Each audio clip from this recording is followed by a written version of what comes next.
کۆمەڵانی تێکۆشەری خەڵکی کوردستان.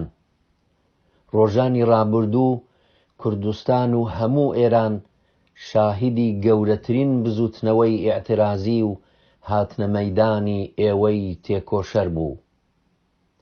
ڕژیمی کۆماری ئیسلامی ئێران کە لە هەموو هەستان و هاتنە مەیدانێکی جەماوەر زراوی تۆقیوە، وەڵامی داخوازی ڕەوا و ئاشتی خوازانەی خەڵکی بە زۆرترین توندوتیژی داوەتەوە و دەیان کەس لە ڕۆڵەکانمان گیانیان لەدەستداوە.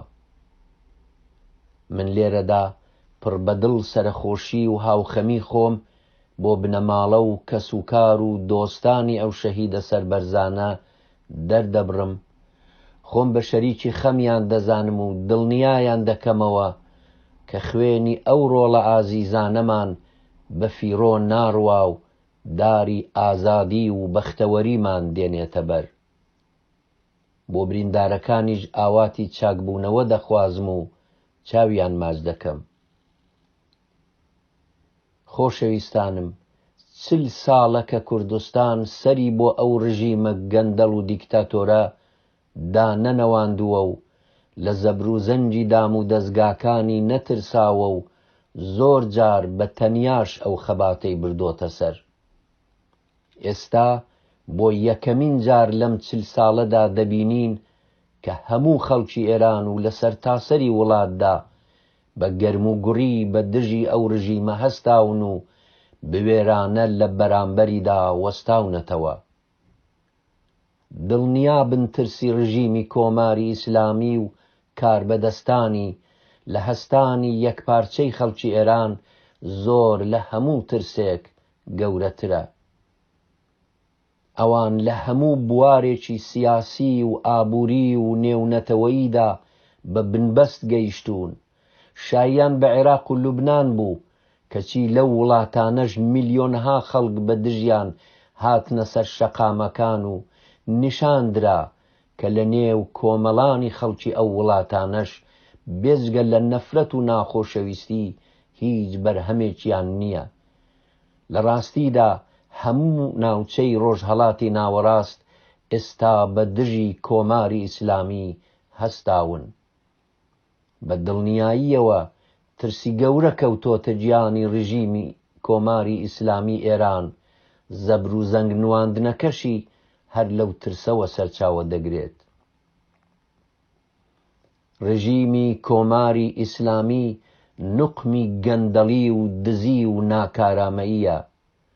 بە سیاسەتی چەوت دنیای لە خۆی کردووە بە دوژمن و ئەمڕۆ خەڵکەکەی خۆشی بە پانایی هەموو ئێران لێی هاتوونەتە مەیدان.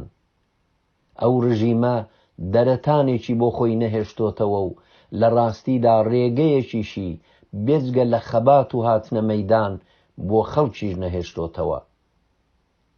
میلیاردەها دۆلار تەخشان و پەخشانی پەرەدان بە تێرۆریزم لە ناوچەکەت دەکا. هەر ڕۆژە و گەندەڵیەکی چەند میلیاردی لێ دەردەکەوێ و لێشی ناپرسێتەوە.